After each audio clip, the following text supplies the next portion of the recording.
And welcome, welcome, welcome. This is Peter Winick. I'm the founder and CEO of Thought Leadership Leverage, and you're joining us today on the podcast, which is Leveraging Thought Leadership. And today, my guest is Tess Woods. Tess is about as experienced as they come in terms of a PR person that focuses on business books. And without getting her too embarrassed, let me just drop a couple names of folks that she's worked with. So on the publishing side, it's everything from Josie Bass to Harvard Business Press to McGraw-Hill. To the thought leader and interesting people side, we've got, let's see, who do we have here? We've got Tim Russert, Dan Schwabel, Keith Ferrazzi, Whitney Johnson, Rudy Giuliani before he turned insane, John Maxwell, Charlene Lee. So I've known Tess for a long, long time, and there are a few people that are more knowledgeable around the PR side of launching a business book than Tess. So Tess, welcome aboard. Thank you. Very kind introduction there. Thank you. So why don't we start with, let's just sort of dive into it. So we're both privileged that we work with really, really smart people that are passionate about what they do. And we do what we do from sort of different angles, but I think through a similar sort of lens of how we try to help folks. What are the things that you see folks do, maybe first-time author, even more experienced author, as it relates to PR that are detrimental? And what are the things that you see them do that are helpful? I hate to start with the negative, but we will. The things that I find most detrimental, especially a first-time author, is expectations or not asking the right questions soon enough of their publisher or of themselves if they're self-publishing. A self-publishing book is very expensive, and it doesn't just happen. I often say, you put all of your energy into writing this book. It's like you just birthed a baby. Right. But now comes the hard part where we have to raise that baby. Exactly. It's not over. And sometimes those first-time authors kind of think, okay, I'm done. Yep. Let it go. Or they think the hard part is writing the book. And they don't think about it. Right? They think the harder part is writing the book. Right. And that's just the beginning of the next phase. As you said, it's not the end of it, right? You can't just hand that off to your publisher if you're not self-published. Even if you are, in most cases, you're still going to be largely responsible for the success of the book. I want to talk about what you touched on, because I think it's critical in terms of expectations. And I find it incredibly all too frequent and sad where I'm talking to a first-time author, maybe it's 6 or 8 months after they've done their book, and they're really, really upset, depressed, sad around what did or did not happen relative to their expectations. So how do you have that conversation? What are realistic expectations? Well, clearly, I mean, every case is different, but to have the talk with an author, whether you're in-house at the acquiring editor level or, someone like me who's out of house on the PR level, to really understand their goals of writing a book, number one, and then to make sure that reaching those goals is attainable. And by doing that, we have to set those expectations. I'll have authors call me, a week before pub, which is too late most of the time. And they'll say, I want this bestseller. And it's like, do you understand what that word means? I almost cringe. A lot of the times the publishers aren't even printing a print run that would make it a bestseller. And it takes a lot more than just hiring a publicist a week before pub to help make that happen. And I think that some really honest conversations have to happen. So I want to go deeper on that. Two elements that you brought up there. One is timing, because, if your book's coming out May 7th and it's the 1st and you decided to call Tess, good luck with that. There's things that she can do, but you've limited her. Exactly. But I also want to talk about, A, let's talk about timing, and then B, this whole bestseller thing, right? So it wasn't that many years ago where it was fairly easy to buy your way on the list or manipulate your way on the list. And people would do that, I think, for, it was either ego or you could see a return on investment. I'm a $20,000 speaker. If I get New York Times bestseller, I can go to 30. Give us the skinny on both of those, if you could. Like, when's the perfect time to start thinking about PR, and calibrate our expectations around what it really, truly means to be a New York Times or Wall Street Journal or whatever bestseller? Well, not talking about the bestseller here. Not every business book is intended to be a bestseller. Yep. Most paperbacks, most smaller publishers, niche areas of coverage. Someone who writes a book about mergers and acquisitions, likely not going to be a bestseller because their audience is quite niche. Right. But there is an audience. It's just not the sexy audience that they expect. I remember an author who said, oh, my sister's cousin's babysitter's daughter is a producer for Oprah back when Oprah had her show. And I heard if we can get on there, we can have a bestseller. And again, that was that mergers and acquisitions book. It's like, you could go sit on Oprah's couch with your book. Your Yeah, right. audience is not going to buy that. Right, So exactly. really the expectations, that was one extreme clearly. But really, a lot of times the goal of a business book author is not necessarily the bestseller list. It is to get that next client, to get that next speaking gig, to raise their platform, or to get that publisher if they're self-published. So really, a lot of them do have their expectations in check. And just explaining the process to them helps not only keep their expectations in the know, but to help propel them to the next level where perhaps the next book could be a bestseller. Well, and even the bestseller thing, so, just from a nuts and bolts piece, what that means typically, by definition, is in a week's period of time, you sold plus or minus 12,000 books across the various channels. That's the definition, Yes. right? And 12,000 books, given that the average business book sells about 2,000 copies, is an extraordinary Right. amount. And there are several variables that go in that. If you happen to be releasing against a Malcolm Gladwell or something, bad, right? Mhm. It's like Right, opening a right. movie against Star Wars Good or for something. him. Yeah, good, right. And if you're not coordinating the efforts, right? So if you have a large followership, if that's a word, right? So if this is your second or third time out of the gate, you need to coordinate that and not leave it up to hope, or Yes. chance. And, Yes. there are less opportunities now to sort of jig those lists in the last 5 or 6 years where, I mean, people are literally buying, 7 or 8,000 books and storing them in Iowa or something like that. That's Yeah. number one. Spending hundreds of thousands of Hundreds dollars. of thousands of Yes. dollars. And quite frankly, Yes. there's no ROI on it. The reality is the average No, business none at books. all. Yeah, so I mean, the average business book today hangs on the list for like under 2 weeks. 10 years ago, it Right. used to be 30 weeks. So if you do the math, supply and demand, it's almost like every book's a bestseller. So it doesn't Right. mean as much to the audience. I think some of that is ego. I love what you said before around the expectations are, that M&A book that you mentioned. Yeah, that's probably not going to be a bestseller. It's not going to, knock good to great off the lists. But the expectations could be whoever wrote that, maybe they get 2 or 3 clients and they're 7-figure clients and it was worth the effort. Maybe Exactly. they're doing speaking gigs. So it's really about calibrating what success looks like for you and don't use the same yardstick as Exactly. everybody else. But cool. Everybody's goals are different, and many business people don't come out with a business book with the goal of a bestseller. I mean, if that happens, wonderful. But a lot of them do go out there. It's their calling card. It's something to leave behind. It's something to get them to the next level, to increase that speaking fee.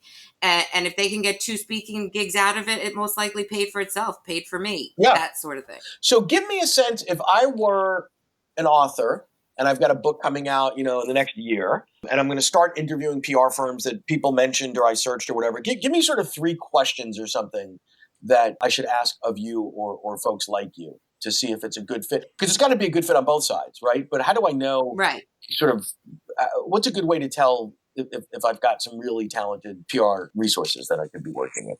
Well, I would ask number one about the PR person's background. Do they have experience in this genre? Whether you're an entrepreneur author or an author talking about women in business or marketing, any of those things. Have they had experiences and successes in those areas? Another topic would be who's in your firm? Is it you that I'm going to be dealing with who's going to be representing me, or is it going to be someone else? And who is that? So let me break those 2 things apart for a second, though. So the first thing is you have been in the business book space for a long, long time. I want to tell how many Right. decades.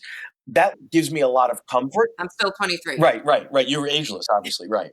Exactly. I was going to say 24, but okay. But so number one, your book looks like my book, right? You're a business book person. If someone's been successful in cookbooks, children's books, whatever, that's all fine and dandy. Totally different planet. Absolutely. So I just wanted to touch on that. And then the who question is really important because you have some big New York and other firms where there's some brand name rock star. And like in a lot of professional services businesses, unfortunately, then you get stuck with, and I don't mean to be disrespectful to the junior staff, but the 25-year-old that's been around Right. the block for a year and you've written more books than they've read or something. Not a good fit. Right. Exactly. And to find someone who's in your niche is so important. I mean, I know there's lots of generalists out there who do great jobs, but to be frank, to do a business book is much different than to do a literary book Yep. or a cookbook or a children's book. We all know each other, honestly, and we refer people back and forth all the time. I would never take on a fiction book, but I could tell you 3 people who you could call to consider. So, and it really is transparency, and hopefully you can gauge that from a conversation with the PR person on the other side. And if you can't, then maybe ask for a reference or some samples of past campaigns in that area as a way to gauge whether it is exactly what you're being represented. So on the reference side, and this is something I'd love to get your take on. Oftentimes, new authors or newer authors can get somewhat enamored by folks that a PR firm or anyone else has worked with, right? So the fact that you've worked with, I don't know, pick a big Whitney Johnson or Charlotte Right. Lee or some of these Right. amazing names, and you've achieved success for them, doesn't necessarily mean like I shouldn't compare myself to Whitney Johnson if it's my first Absolutely book out not. of the gate. So Right. talk to me about that, like because that's the difference between sort of the first time out versus a rock star. No, and I say that, we put the big flashy names in the bios and on the websites and LinkedIn, and those are the ones you're attracted to. But for each one of those Whitney Johnsons, there's 3 others you've never heard of who I've been able to help increase their coverage, their platform in their specific areas.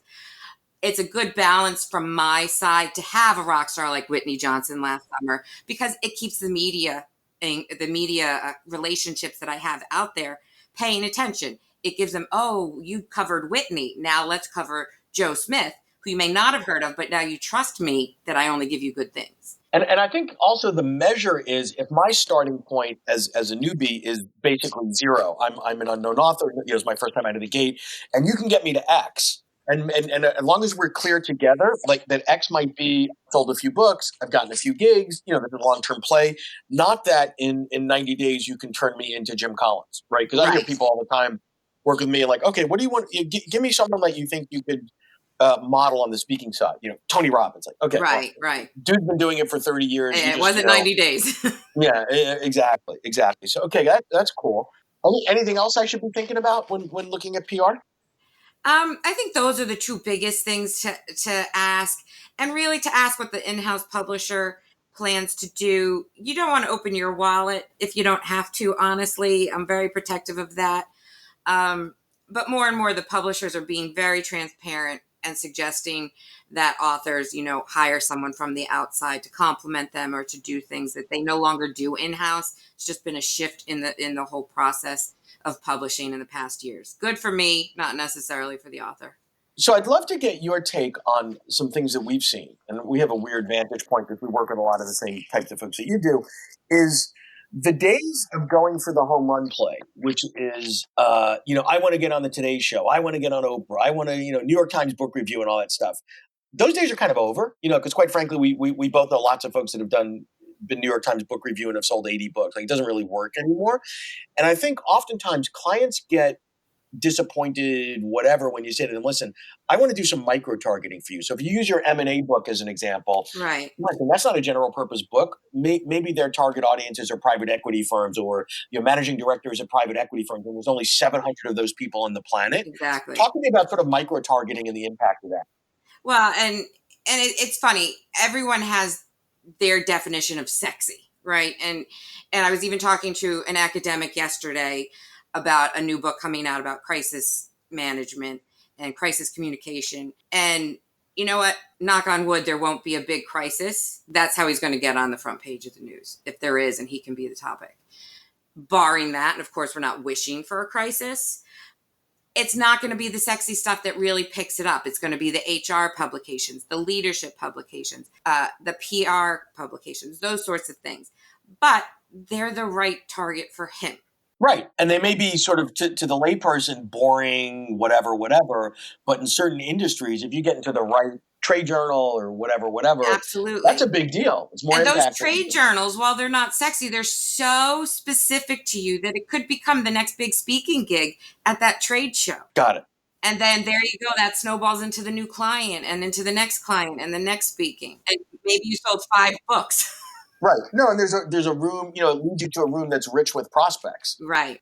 So other topic I want to touch on, and this is sort of a sore spot for a lot, is the build it before you need it. So the big publishing houses, Yes. You might have a different opinion when they're evaluating a book. They're looking at, obviously, is it great content? Does some person have someone to say?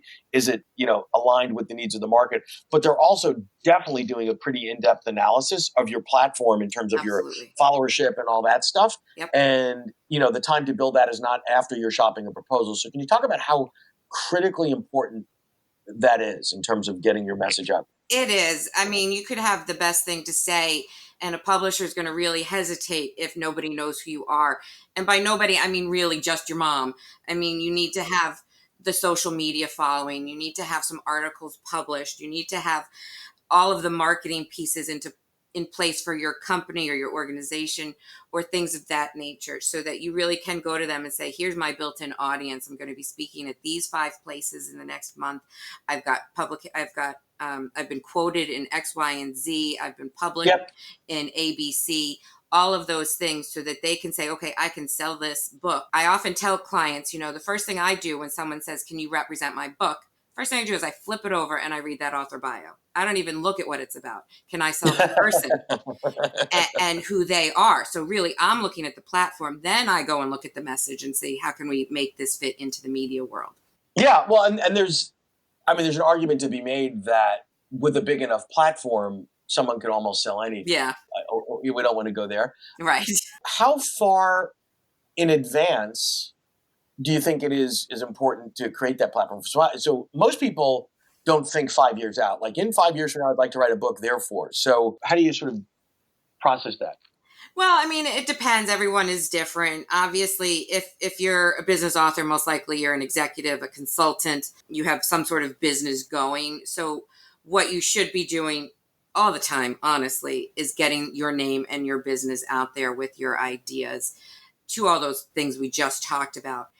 As we get closer to the book, that you want to start, in my forthcoming book, I'm going to talk about this, and kind of pepper it out there, tease it out there. You do want to kind of go a little bit quiet right before the book comes out. Sure. But you should have done a whole bunch before that little quiet period. Got it. Any thoughts or advice? Because I think this is where people get overwhelmed, because they sort of take a look at the social world and they say, oh my God, there's Instagram, there's Twitter, there's LinkedIn, there's Facebook. Like, I don't know where to start. So they don't do anything. So if you were to say to them, listen, if you're only going to spend, an hour or two a week on social, from your experience, the highest return or the most impactful is X, or is that not an answerable?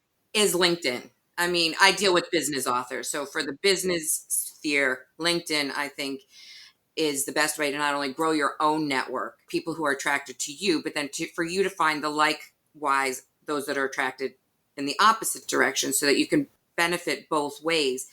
I mean, there's a Twitter feed on LinkedIn now. I find that way more useful than Twitter. There's many people who would disagree with me. If you have a Twitter following already, I say that's great, use it. But as we all know, there's lots of noise going on Twitter about lots of other things. But LinkedIn is really very focused in the business space, which is where most of my clients are as well. And honestly, they're going to get the more serious person looking there. Yep. I would just add to that in the classic, quote of the consultant, it depends. That oftentimes, if your content, let's say you're dealing, your content is management for millennials or Gen Y or whatever, it may be a little more Instagram-y, right? If you're a little bit more That's visual, true. if you're in the innovation or the creative space. But, lots of block and tackle business books don't translate well to Instagram in terms of the punchiness and the image and all that. But if you're in the creativity space or innovation or something sort of cooler or funky or whatever. So this has been awesome, Tess. I'm so glad that you joined us today. Chock full of information. And any last nuggets you want to sort of throw out there, either as positives or warnings of landmines to avoid? No, I think, just make sure your goals are aligned with those you hire, with those you're seeking to help you, so that you don't get disappointed and that you do reach those goals, or have a clear idea of how to get to those goals. So anyone you speak to, whether it's someone like you, Peter, or someone like me, or even an acquiring editor or an agent, just make sure they understand what it is you want from this, whether it's to be that flashy bestseller or to really just gain the next client. Got it. We'll put all of Tess's contact info and details in the show notes here. And I would strongly suggest that if you're thinking about it, thinking about hiring a PR firm, that she be one of the first, if not the first, that you call. Oh, thank you so much. Thanks for joining us today, Tess. This has been awesome, and we will talk again soon. Thanks, Peter. It was fun. To learn more about Thought Leadership Leverage, please visit our website at thoughtleadershipleverage.com.